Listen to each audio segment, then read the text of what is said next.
probability trading strategy, you're full of crap. Things aren't working, then that's a quick trip to the poorhouse. To learn how to drive the beater before you can drive the Lamborghini. Now you're playing with the house's money.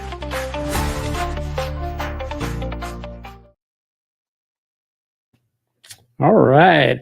Hey, guys. Something rang in the background there. Anyway, hey, Mike, imagine trading with a rock-solid consistency using rules that have been in place for over 100 years. You know, that's amazing. You know, so many trading myths are based on, well, I got to have the latest system. I have to have the latest indicator. Could those things be sabotaging, people's profits? 1 week you're on fire, the next week you're chasing trades, your head's stuck in, oh my gosh, the VIX is over 40 and we're going to crash and burn. So today we're looking at a trader recognized as probably the most successful trader of all time. His rules crafted over 100 years ago, may be your way out. Simple, timeless, and powerful. These century-old principles, could they be the answer to your trading success? So let's dive in with his top 10. But before we do, let me introduce Mike Lamothe. And Mike, tell the folks about yourself. Yeah. Hi, Dennis. Hello, everybody. Yeah. So you guys know me, Mike Lamothe, by now. Wrote a couple of books, mostly on mindset.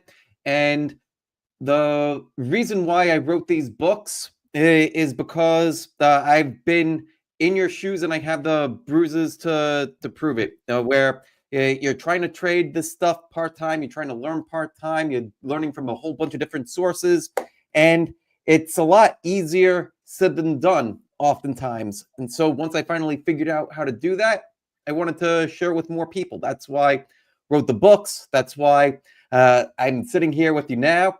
And that's basically it. Yep. Awesome. And I'm Dennis Wilborn. I'm the author of Trade Your Way to Freedom. And what's really interesting, is both Mike and I were chatting before we came on air about how we both are, Mike is just such an expert in the area of mindset, trading psychology. I'm an expert in the area of the mechanics and systems, but we both dovetail those two items in our approach to the market and the approach to trading. And so, Mike, when I was researching this topic, as we were building up and getting ready to go into it, it absolutely blew my mind. I mean, I kind of sat there and I went, oh my gosh, here's this information that has been out there for years. And I used, and you're familiar with this book, right? Reminiscence of a Stock Operator by Edwin Lafleur. Classic. Everybody should read that one.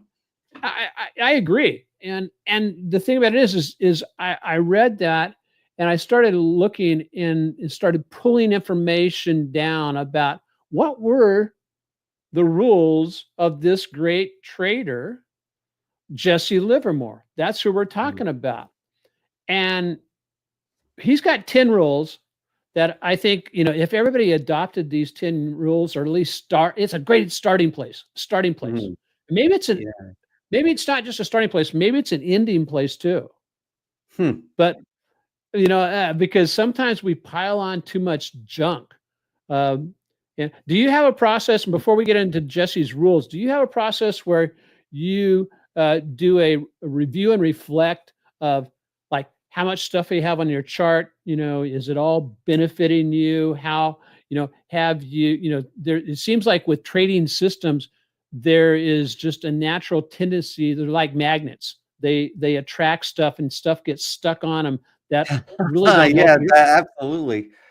Yeah, that they sure do, especially when you're starting from a place where you're just trying to build something, right? It's almost like if you were trying to learn how to build fire, but you hadn't a clue, right? So maybe you're like going in and like you're not starting off with wood. Maybe you grab like a piece of metal or something, right? Because you don't know how to start fire. That's kind of like, well, people that don't know how to trade do. And that's what I was like, well, when I first started out too, I didn't know about there being like actual systems out there to make this stuff work. I just thought that you take money, you put it in, and more pops out eventually. And that's what trading was. A Wow. lot of Yeah. people are in that kind of boat where like maybe you start to put on some indicators onto a chart. Maybe you listen to some other YouTuber. Maybe you hear something from the news, and then all of a sudden, like, you've got this Frankenstein monster all over your charts and for the types of research that you're doing, and it becomes very chaotic very quickly. What we Yeah. want to come up with is something that is going to give us clarity. What we need is clarity amongst the chaos. And well, Mm. I finally started to figure that part out. That's when things started to click. Yeah, right on. And so I have to say the same thing, basically the same thing. Being a technical guy, I just love the indicators, and I would Mhm. just, throw on indicators. Oh, this one's going to be the one that gives me perfect timing on the bottom and all that kind of stuff. And so I'd throw that on my chart, then I'd throw another one on my chart, and I'd throw another one on my chart until my charts turned out, looking like spaghetti. I mean, Hmm. literally, it was just, I mean, they were ugly. And so one of the things that I did was I would occasionally, like, every 6 months or so, I would strip my charts down to zero indicators, zero moving averages, and Mm. just study the price action. And oh my gosh, that helped me so much. And then I would practice some of the trades with just price action based Mhm. on candlesticks, based on, I mean, I wouldn't even put trend lines on it. I would just put candlesticks for reversal patterns. Um, Mhm. and with all out the, I would use trend lines, excuse me, I would use trend lines to get my, where things are. And then I would start adding things back on Oh. to the chart. And if that what I was adding wasn't providing me a profit, I'd Mhm. can it. It would be fired because And if it's that's why not, you're such a great systems guy. yeah, yeah. Right? And Like so that, it just clear the deck, and then, well, what's actually working, what's serving, what's not. If it's not, it's trash, and if it's working, then it stays. so Very simple. yeah. And before we get into Jesse's rules, the foundation, of his rules that still dominate after 100 years, I'm going to give everybody a heads up. We've got a very special bonus for the people who actually interact on and leave comments in Mm. the comment section today. And so we want you to engage, and you will be very pleased with the little gift that Mike and I have put together. Um, that will you'll go, oh wow, I'm really glad I have this. But only for those who choose to, unless your fingers may be painted on, so you can't actually type or anything like that. But but engage, and you'll be surprised. So Yeah, I anyway, let's saw get that into. thing. It was pretty sweet, though, what we've got cooking. Yeah, you saw that, didn't you? And For free. I think, yeah, it's a, let's just say it's a PDF that could solve a lot of your trading issues. So, hey, let's get into Jesse Livermore's. We'll just run over them really quickly. So, the first one of Jesse's rules was trade with a trend. The market Mm. leads, not your opinions. Um, Number Yeah, two no, is that's the truth. wait for the right setup. Patience beats rushing in.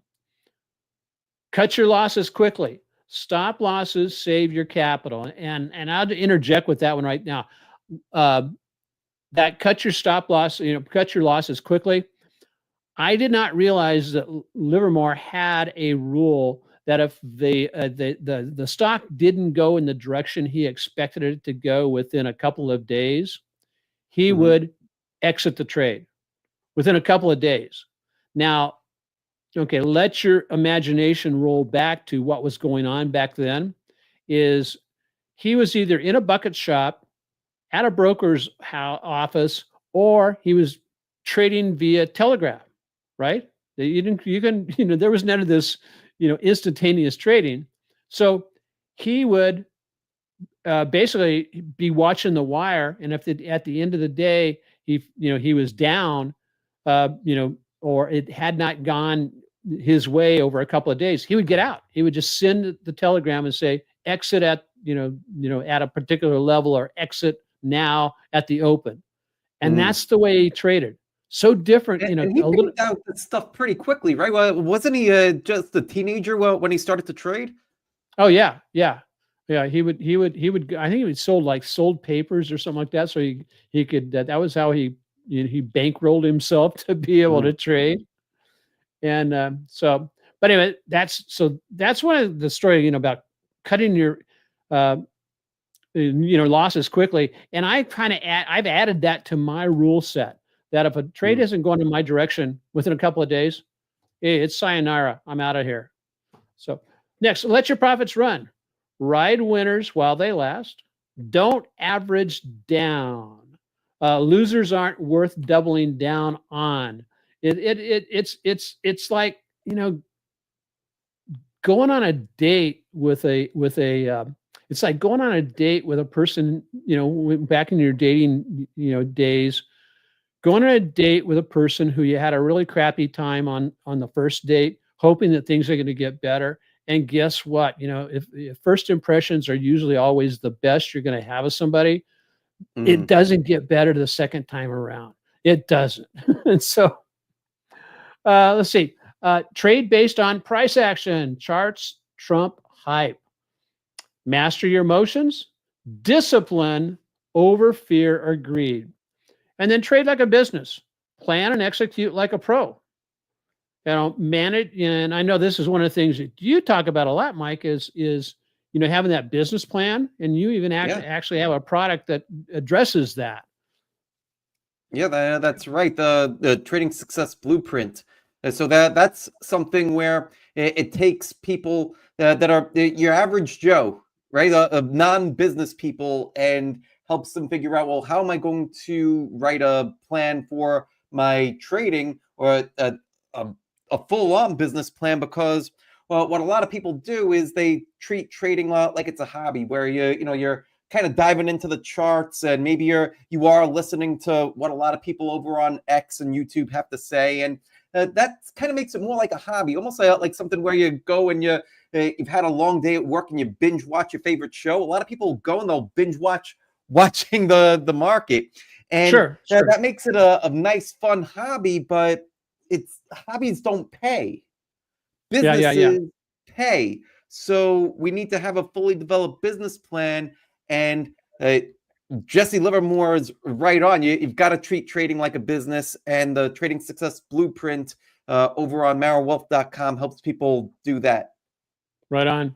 And so, and one of the suggestions I just want to make to people, if you do like to, watch, trading videos over on YouTube, or some of the other video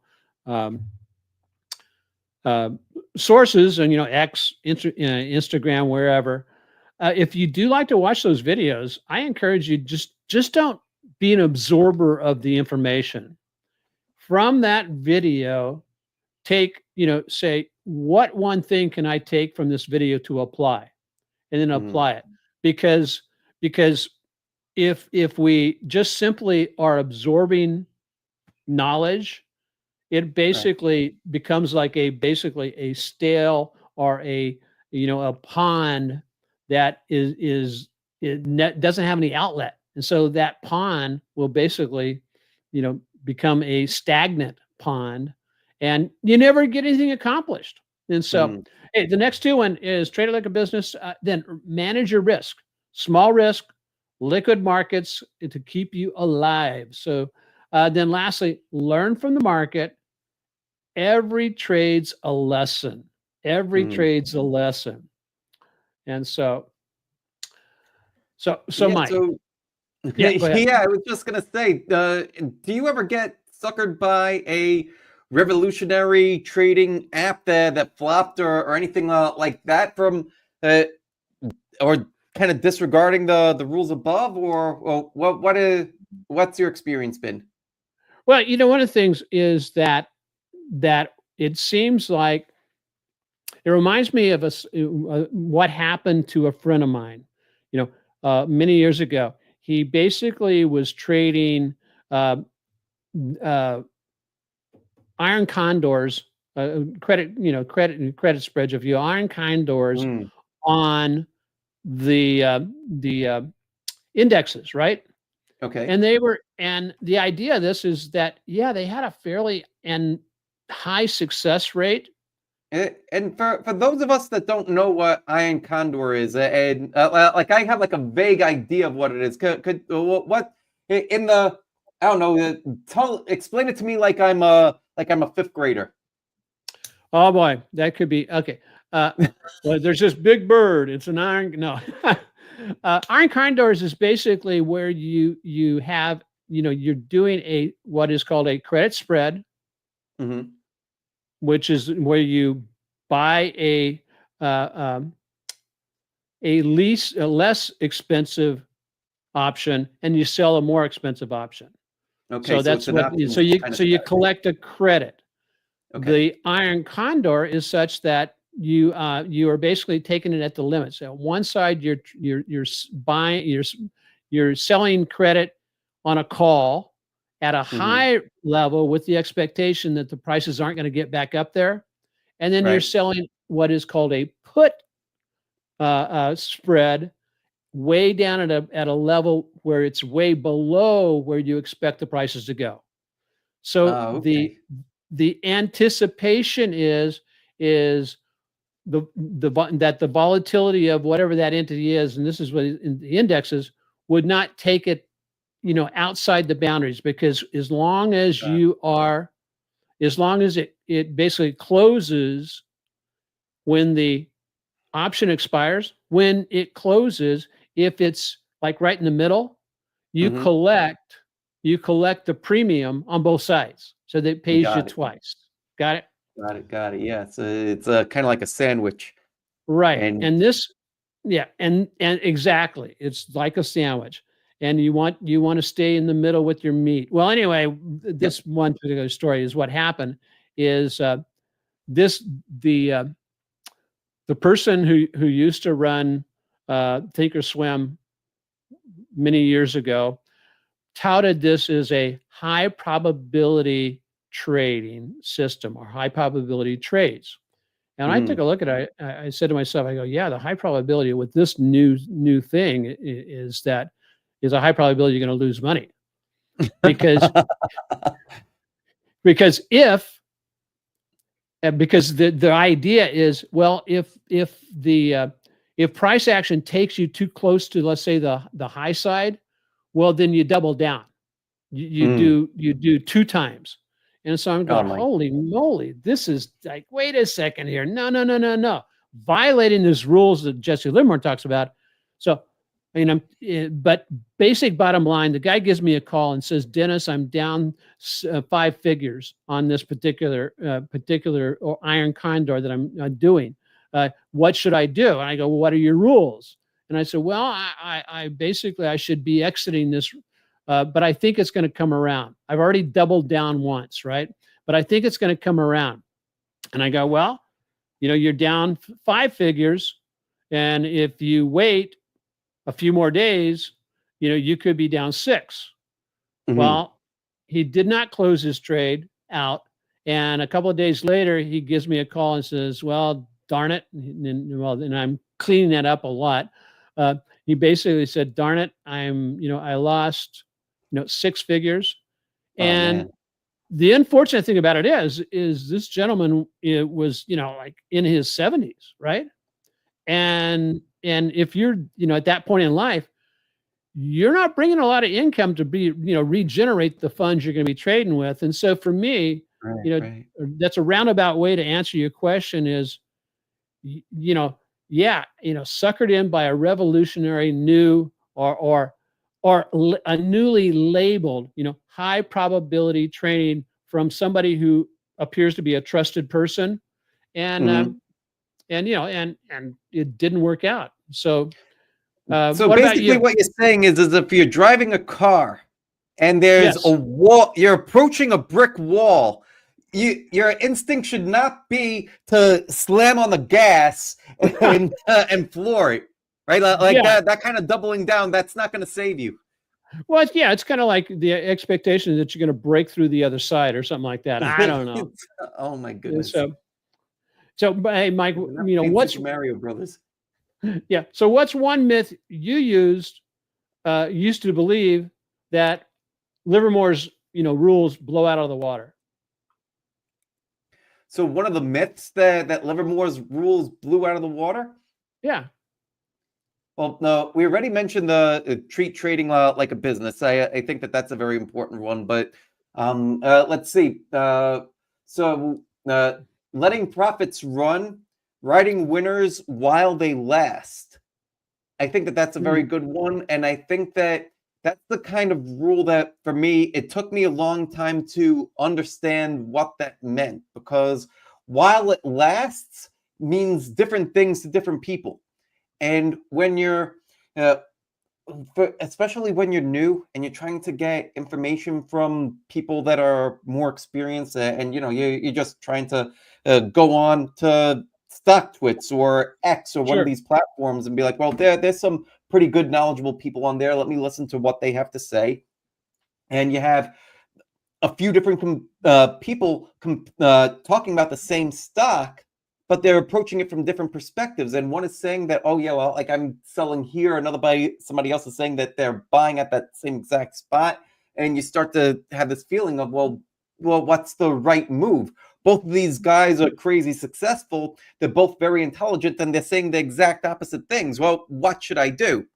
And yeah, so having a clear definition of what while they last is, I think, is key, because any of the people that you see that are successful, they have their clear definition of when to exit.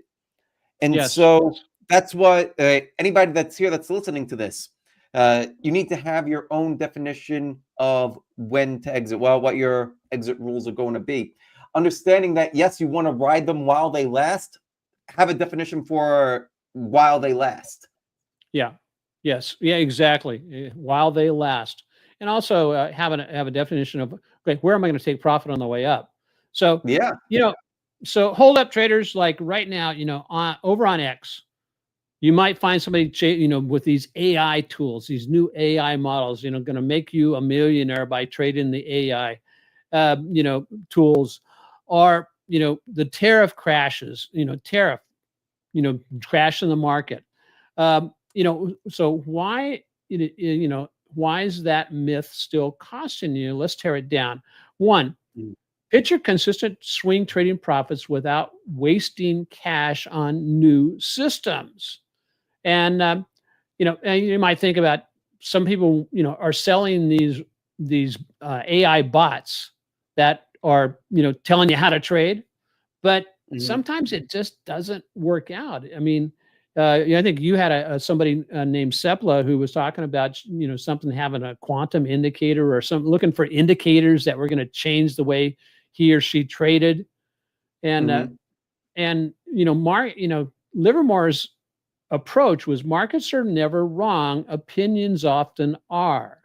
Yeah, Uh, that's his tr- true. his trace was based on price action, simple price action, trade a trend, and cut through the noise. So this addresses a lot of pain points that traders have, like inconsistency. Inconsistency or lack of consistent trading is the major pain point that so many traders have with trading. So, Mhm. Mike, how does Livermore's trade the trend let you skip by the indicators, and profit, and profit in, say, a drop in the S&P? Well, So, with trading the trend and trading price action, all these other indicators are derivatives of price action. So it's not where any of these indicators are telling you something new or something magical. It's just based off of price, volume, time. That's right. basically what every indicator is built on. So if you understand the basics, you could really have a very intuitive sense of what's happening, better than anything else that an indicator could really tell you. Yeah. And that's what Yeah. worked for Jesse. He didn't have right. He didn't have a smartphone and alerts going off. Yeah, he had his eyeballs to tell him Yeah. when things were going off.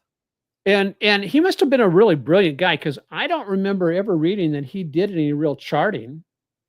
Yeah, But no. in his mind, he, how some people are gifted to see numbers and see the interaction between numbers, and I think that Mhm. that was part of his gifting. And now, and the thing about sad about Jesse is that he did not, he committed suicide because he Mhm. blew up one of he blew up his last time he blew up his account. But why did he blow up his account? He blew up his account because he forgot about his 10 rules, and Yeah. he basically got outside the 10 rules. So And isn't that incredible, right? Like you could have all these rules laid out. You could be one of the most uh, financially successful traders to have ever done it. To amass at one point, I think that he was considered one of the top 10 wealthiest people in the world, yeah, yeah, based off of his trading profits. But to go off the rails that much, where you would take your own life, that's that speaks volumes of what's at stake.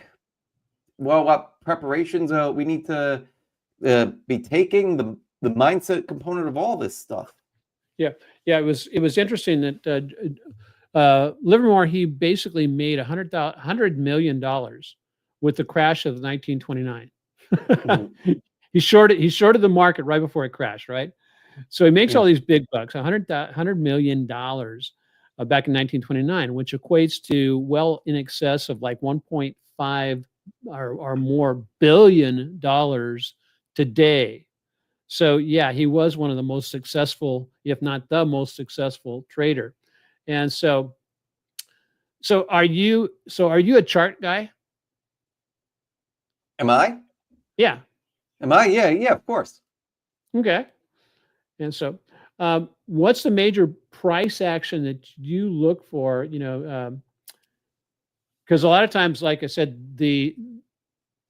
a lot of the hype or a lot of the pull is, don't look at the price action, but look at this indicator. And as you said, most of the indicators Mm, that are out there, I would say almost all the indicators that are out there are in some way tied back to price action. And so, since it's tied to price action, it's a derivative of price action, and therefore it can have a huge lag in right. really giving the reversal signal. So, um, what's a price action trick that you use to stay, or a hack that you use to stay grounded? Sure. So the one quick hack is to look at charts on multiple time frames. By Yeah, doing that, you gain different perspectives. So most of the time, like the execution that I'm going for, I'm taking that based off of the daily chart price action, meaning that like I'm planning to hold a trade for maybe about a month or so on average for my winning trades. But I'm also taking a look at the much longer term time frames. I'm taking a look at weekly charts. I'm taking a look at monthly charts. So that way I could stay grounded. That way I could see, well, how long has this thing been in an uptrend? Is it just starting an uptrend? Has it been running for several months, maybe a couple of yeah. years? That gives me much greater expectations for what to expect in the move that I'm about to trade. Yeah. And so, yeah, and mine is basically the Yeah, how same. about you? Something very similar is, yeah, I will do multiple time frame analysis, all the way from monthly, weekly, daily, and intraday. Hmm. Intraday, I do not look at 5 minute charts, guys. When I'm looking saying an intraday, I'm usually looking at an hour, hour to 30 minute chart. Hmm. Because 5 minutes, when you're a swing trader, a 5 minute trade chart is too fast. It's too granular. Hmm. It's not going to help you trade better. I mean, just if you think it does make you trade better, just leave a comment and say, hey, I trade the 5 minute chart. But did you know that Bloomberg in April came out and said that retail traders sync. That retail traders are people who trade, they're not the institutions, but Right. Basically, you and I. they basically sync their funds into AI bots. They bought a lot, but 70% of those AI bots underperform trend following strategies. Really? Are Oh, you that's very shocked? interesting. And so, hey, shock alert, 80% of traders ditch new systems within a month. So why are you coding your own? I run into so many of my engineer friends who basically say, hey, I'm going to develop this system and I'm going to code it. It's going to be all automatic and all that kind of stuff. And they spend so much time. And I mean, if you have time to spend on that kind of stuff, that's great. But I don't. And so that's why I continue. I look for the low hanging fruit when I develop my system, the low hanging fruit of existing swing trading systems that are, were very successful.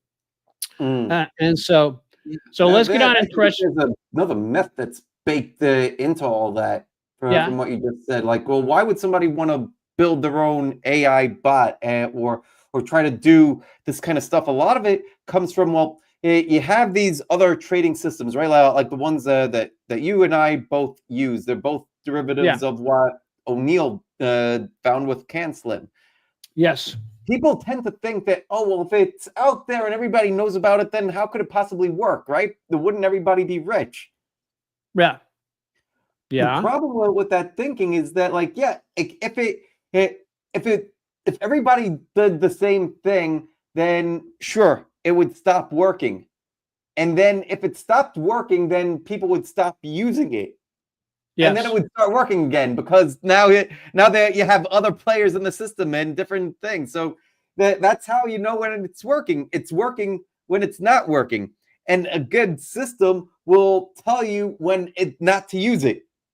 Yep, exactly. And the other thing, the other fault in that particular myth, that you talked about, well, if everybody's using it, it's not going to work, blah, blah, blah, is that we talked about this a little bit last week, is that only 10% of the people out there will actually take the time to apply, learn, and then execute and continue executing, because only 10% of the people will have the discipline to continue working with their system. So, okay, guys, here's what you've been waiting for. If you would like a copy of Livermore's top 10 rules to simplify your trades, leave a comment during our live session today, and the comments says, send me the rules, and we will I'll drop the link to the rules in today's session before we go. But you have to put it in there, send me the rules. That's what we're waiting for. So that we're looking for that for a comment. And if you're watching over on Spotify and or X or anywhere else over there, you can DM either Mike or myself, and we will make sure we get those into your hand. So, hey, Mike, cool. Yeah, I want the rules. You want the rules? Let me see if I can send them to you. I want to make sure that this functionality is in fact working. So, can I send it directly to you? I don't know. Well, we'll send it after the chat. I'll send it after the thing. Okay. Yeah. Yeah. Towards the end. So, and that will go to everybody who's out there. And so just, but you got to put a comment in the comment section. So let's say, where are we? Send it to. What's that? Yeah. Otherwise we won't know who to send it to. Exactly. And so imagine a streamlined trading process that saves time and nails consistency. Are you over-engineering your trades, building complex systems to beat the market? You're burning hours on custom algos only to miss, crypto's DeFi rally or get crushed with the tariff volatility. And so, are you overbuilding or overthinking what you're doing, and that's wiping out your profits? Livermore's solution to that, Mike, was basically the big money is made by sitting and not thinking. Yeah. And I think one of the statements that he made was, buy right and sit tight was one of his quotes. Um, and so he traded his he traded his trading business like a business, wait for the right setup, then push proven systems over reinvention. Mhm. And use a simple checklist. Those of you who want a copy of this, Jesse Livermore's rules, it works into a really nice checklist.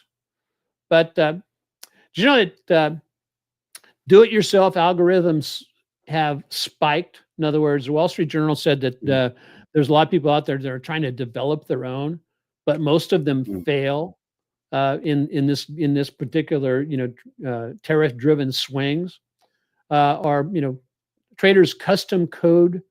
It missed so many of the rallies, and that's why I think having eyes on the charts is what helps us, do much better.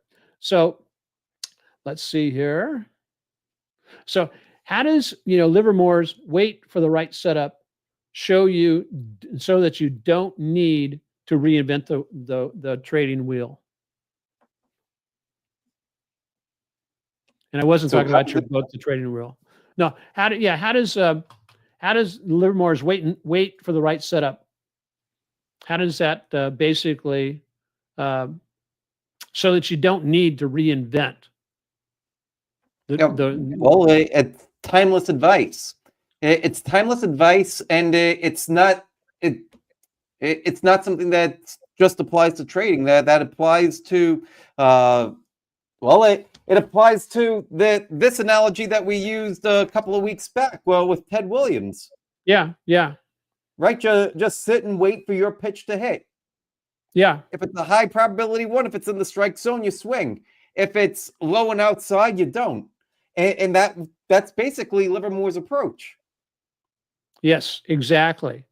And so, one of the things with that analogy, which I love the thing about Ted Williams and an analogy, is occasionally when you're trading, and just the same with Ted Williams when he was batting, the pitcher threw a really good curveball that looked like it was going to be in your sweet spot, so you swing.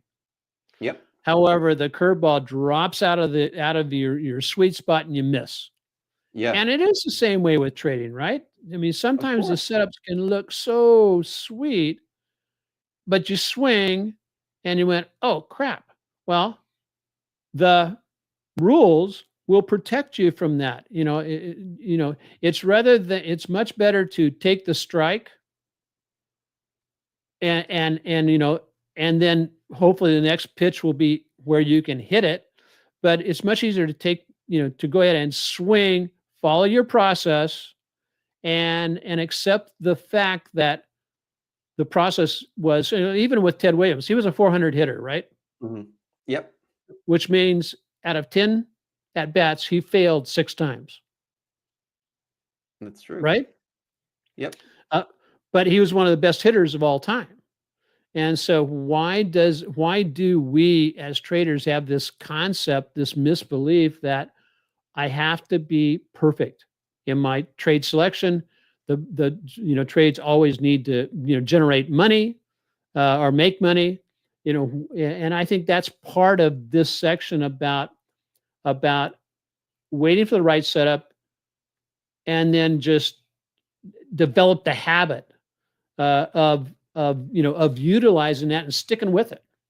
Right. So And your risk management rules should take care of if I have a losing trade, then that's the end of me. No, well, your risk management rules should help to prevent you from blowing up your account. It should help to prevent you from sizing so large that if you do have a losing trade or a couple of losing trades, that it's going to significantly impact you.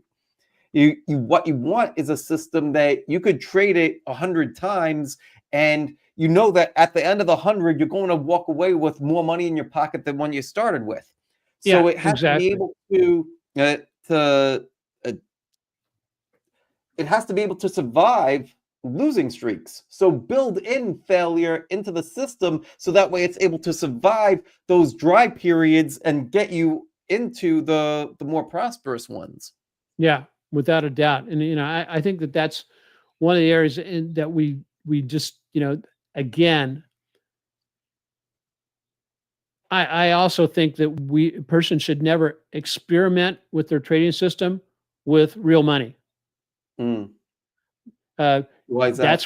that's why. Well, one is that's why they came up with back testing. Back testing to how does it work out? How did And I've always one of the things that I always coach is I say it's a lot. It's so much better to paper trade Mm-hmm. because because if a paper trade account blows up, you push a button, the money comes back. Mm. But in a real money account, you have a blow up. There's no, you can push a button. It's called the transfer from your bank account to your from your bank account to your trading account, in case it does blow up. Yeah, And that's not a fun button to press. and so let's see. Da, da, da, da. What are some of the other in Livermore inspired habits? You mentioned something really interesting. You said that we follow, kind of like Bill O'Neill and Can Slim process, and with Mm-hmm. with some modifications, and so Right. we stand on his shoulders, right? Yeah, absolutely. And what's very interesting is that Jesse Livermore was one of the traders that Bill O'Neill followed his rules and adopted his rules into the Can Slim process. Isn't that Mm-hmm. crazy? So, Yeah. like, it makes it where we're like great great great grandchildren or something like that from a trading perspective of Mm-hmm. Jesse Livermore, which And that's it's kind of great that there's this lineage, yeah, right? yeah, And I think that that shows the staying power of this kind of methodology. yes. So, and did you know that it actually goes back? And I'll wax philosophical here for a second. Did you know it actually goes back further than Jesse Livermore? Oh It yeah. goes.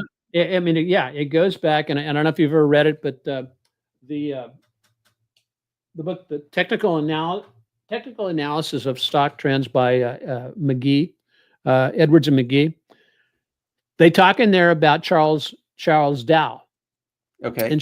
Charles Dow was one of the first person to they would have to do hand charts back then, hand drawn charts, and he Mm-hmm. was the one who made a couple of observations about trends, and he said that a trend will move up, and that at some point when the trend exhausts, that the price action will pull back a third to two-thirds. Mm-hmm.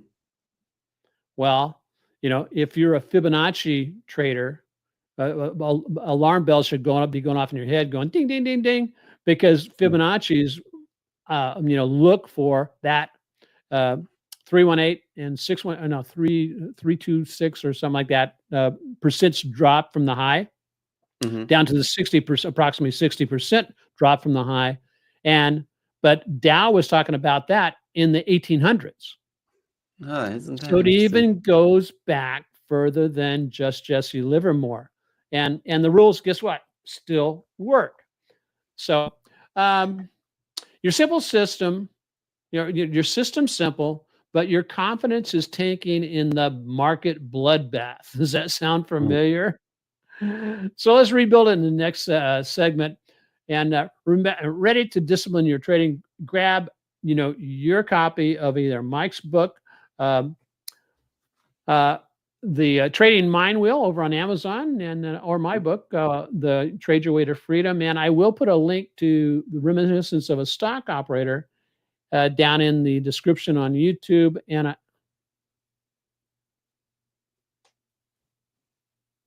wow, thank you very much, J-Med. Appreciate that. And wow, thank you. Um, and so Oh, well, you're what do they say? Oh, no, What do you I'm say? sorry. No, basically, J-Med, he said, I have read Dennis's book and I have found using his strategy works the best I have found.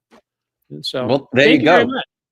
Thank you very much. And I appreciate that. And you get you'll get a copy of of the Livermore's PDF we book. have.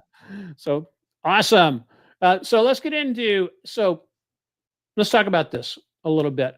Uh, Confidence tied to complexity. Uh, Picture confidence that stands firm no matter how wild the market gets. Um, we think complexity, complex systems are perfect trades, or perfect trades build your trading confidence. Well, in actuality, that's not the truth. When small caps crash 20%, your algos failed, and your confidence vanishes. And some of the traders that Mike has interviewed talks about venting about their losses, Mm. uh, and then having the nerve to get back into the market. So Jesse's solution was a speculator must control himself. It's His master your emotions, cut losses quickly, shows confidence comes from discipline, not complexity. That's an mhm. interesting point. Uh, so try this: set your hard stop losses at 2% of your capital, which typically winds up to be somewhere between 5 and 10% on a particular trade. And just wonderful how the math works out. And then, and that'll help basically you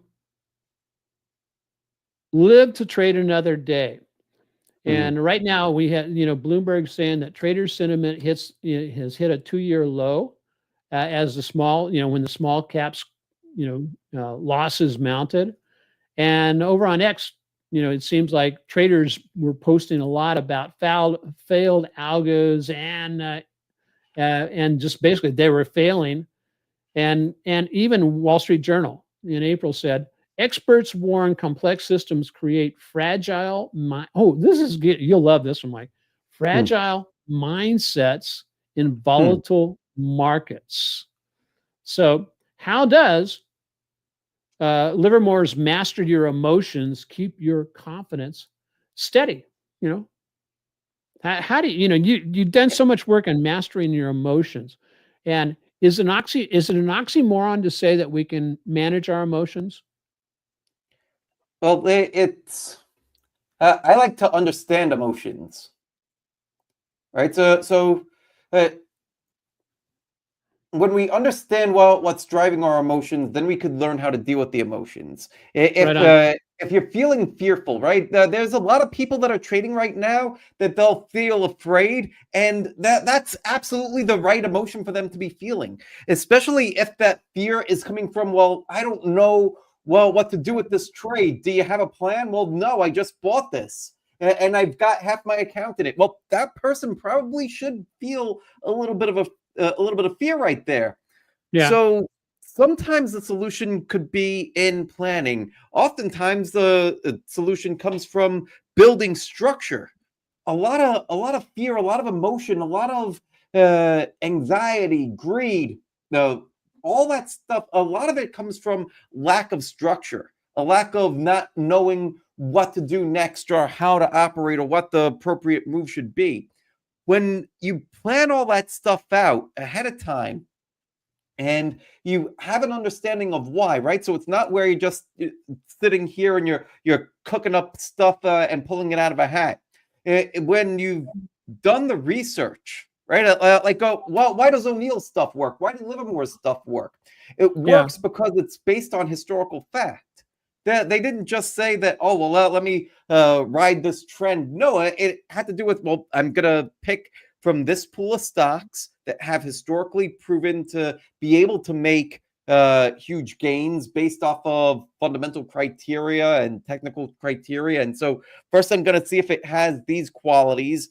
And then I'm Right. going to wait for it to set up in this kind of a pattern and have a way to assess, well, is this pattern that I'm looking for, is this a good one or a bad one? Oh, it's a good one. Great. So now I'm narrowing the field even more. And then you know that, and then you could go and you could bet. and then have rules for yourself to make sure that you don't blow up. So that way you're giving yourself the chance to play again and again and again, and allow the edge to play itself out.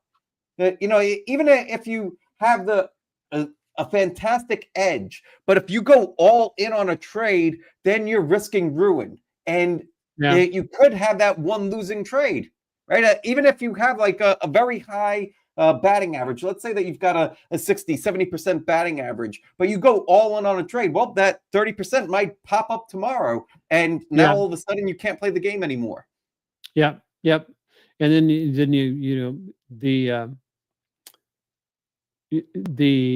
ask yourself the question of, as you're getting ready to trade, what am I believing about this trade? Okay. And am I violating my rules? And I think one of the things that traders could do, I wonder if I imagine, or I wonder if Jesse Livermore had conversations with himself where he spoke out loud. And so, okay, he would go, whatever it is, like whatever stock, let's say it's Ford, he was trading Ford, let's say.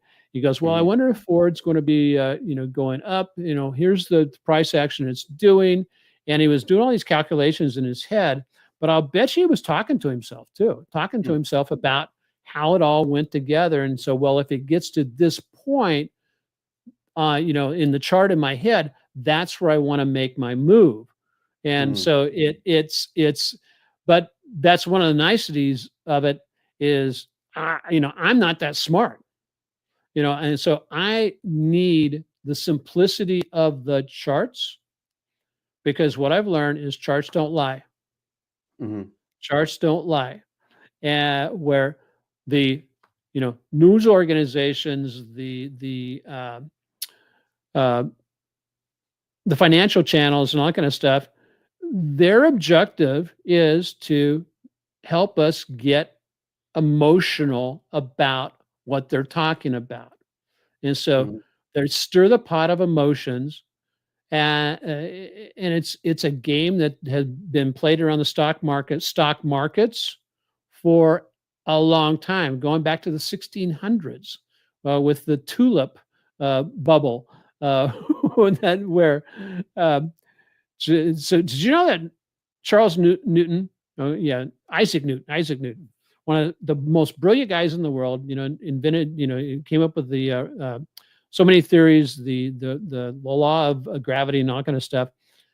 He was taken in by the tulip bubble and lost a fortune. First, he made a fortune, and then he doubled down at the worst time it possibly can, as the tulips were topping, because he was afraid he was going to miss out.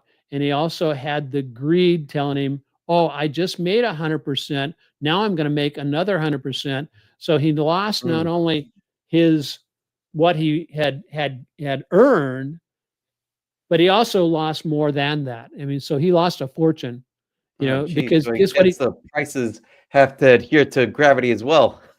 Yeah, exactly. Because guess what he did? He doubled down on the way down. And oh my gosh, classic mistakes. And so absolutely crazy. So let's see. So Mike, Livermore talks about maintaining and keeping your edge, and the things you can do, the stepping of by to keep your edge. And so what are some of the ways that, if you've, since you're losing your edge, what are you doing to either resharpen your edge or get it back? What do you do?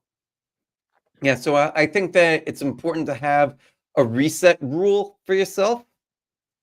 So, well, what's a reset rule? A reset rule would be something where if you figure out that I want to, if I go on tilt and define what tilt is, maybe you have a drawdown of, say, I don't know, 5%.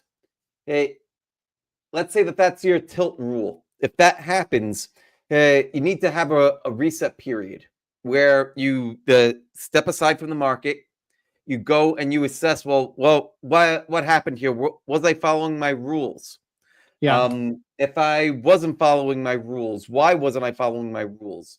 If I was following my rules, was this like some sort of a black swan kind of event that made me fall into this drawdown period where it's triggering this reset rule? And to also have a cooling off period too, right? Because if you're in that state where you've just felt this drawdown, it sucks.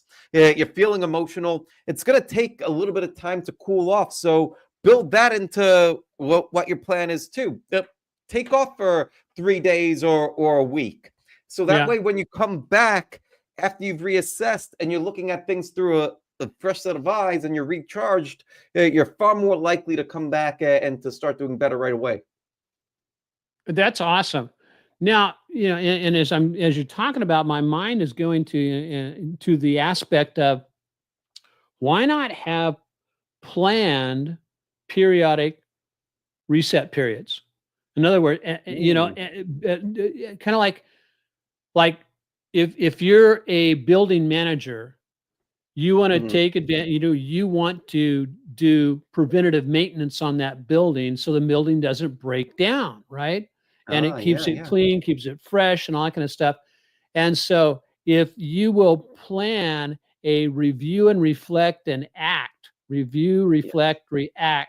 act period that you do, I would say you could do that once weekly and make that one a 15-minute one. Okay. Just just before you finish up the week and you go, what worked well for me? What didn't? What did I learn? What one thing can I do better next week? Four questions to ask yourself, right?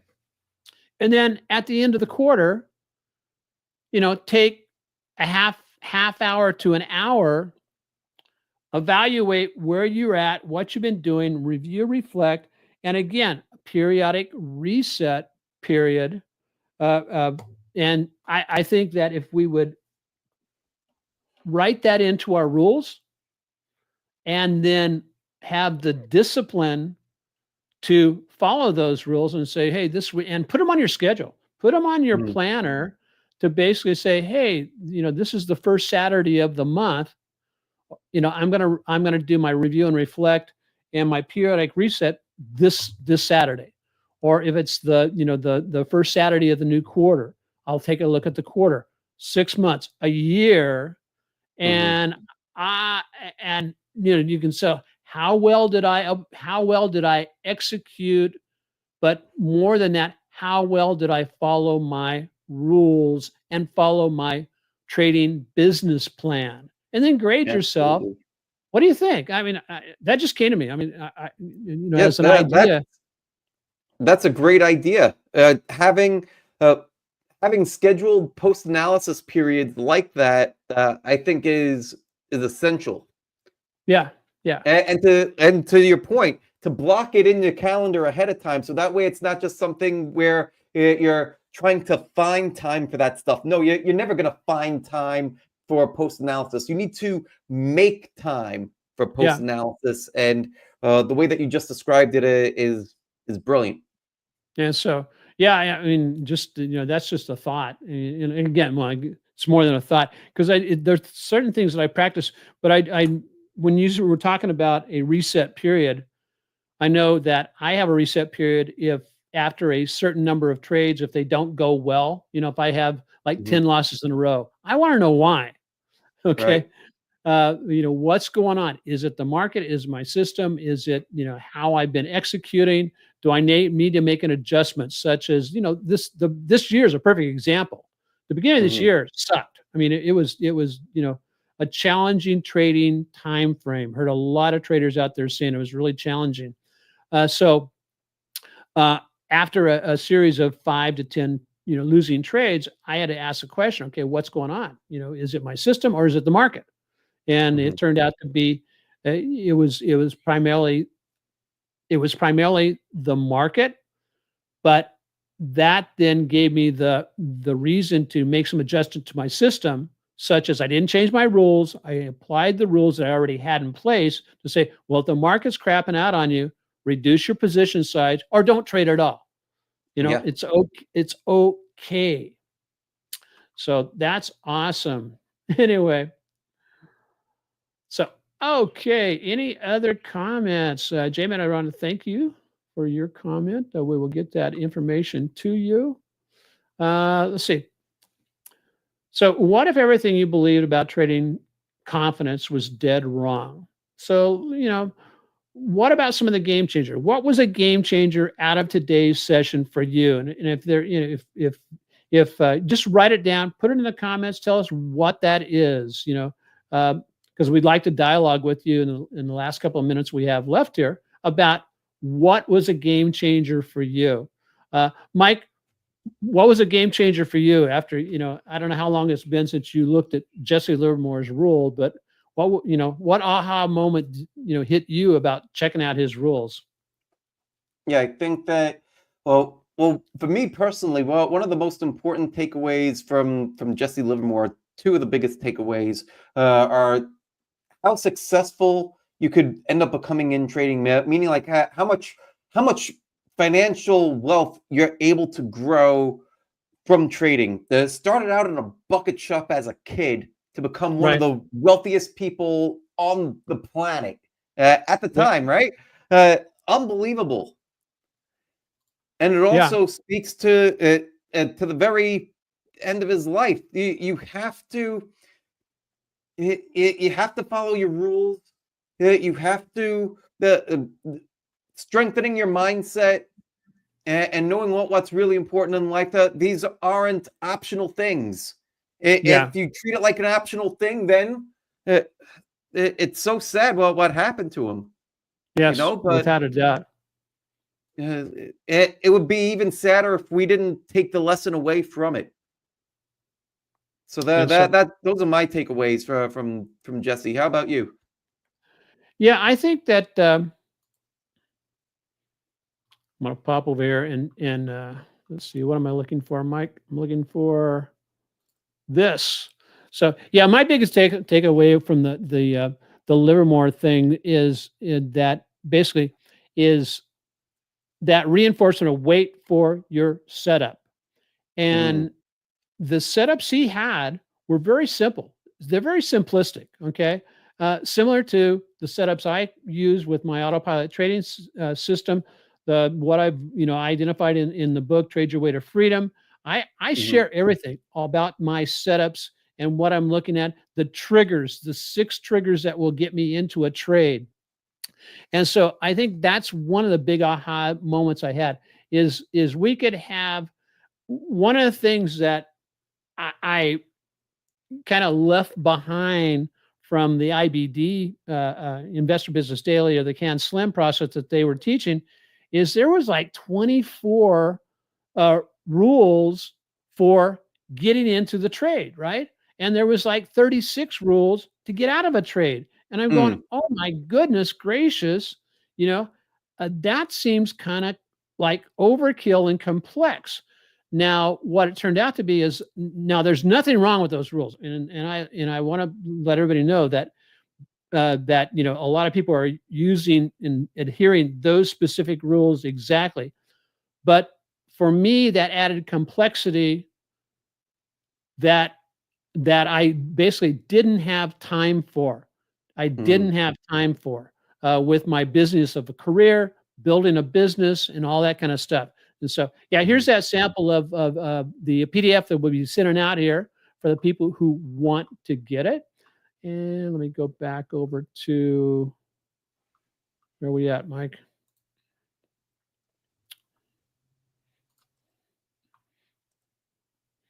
And there we go.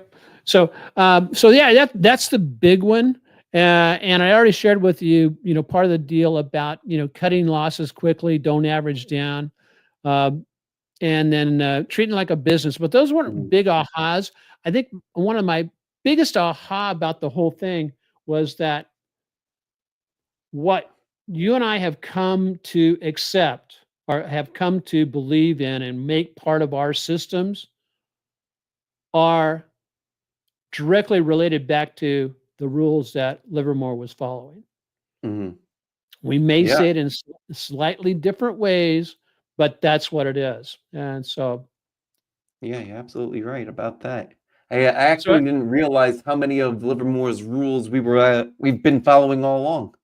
yeah, yeah, without a doubt. So, anyway, hey, some of the, part of the three takeaways also is skip new systems. I mean, you can check them out, but remember, trade based on price action. It'll drive consistency. If you don't believe that, go look at the How to Make Money Trading Stocks. There's a stock chart in there from the 1800s and for Tennessee coal, and that stock chart basically looks just like the stock charts we trade today, like Nvidia and that kind of stuff. Don't overcomplicate it. Trade like a business, and create repeatable wins, and then build confidence with mastering your emotions, mastering your process, um, and make it a habit. Can you imagine making a habit of cutting your losses quickly? Can you make Hmm. a habit of mastering your emotions? Can you make it a habit of talking to yourself about what you're thinking about a trade?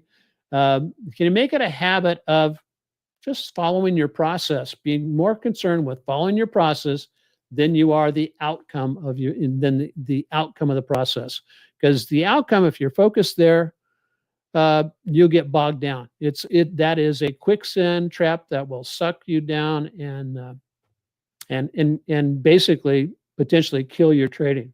So, Hmm. what are some of the final thoughts you want to leave everybody with, Mike? I mean, we've already kind of talked about this, and I thought that was a good session. Yeah, yeah, I think that it was great, and I think that if you're following Jesse's rules, then I think that you'll do exceptionally well. And I think that if you want to have a nice outline of what those rules are, and more than an outline, some deeper details into each one of those rules, just well, like Dennis said, drop a comment, and we'll send them on over to you. And so I am trying to figure out how to I'm trying to do a private chat with JMed, but I can't do it. Chat with everybody. No. So what I'm going to do is this is a one time only because I'm going to figure out how to do this in the near future. I'm just going to post this to maybe I'm going to post it to everybody. Maybe I'm not.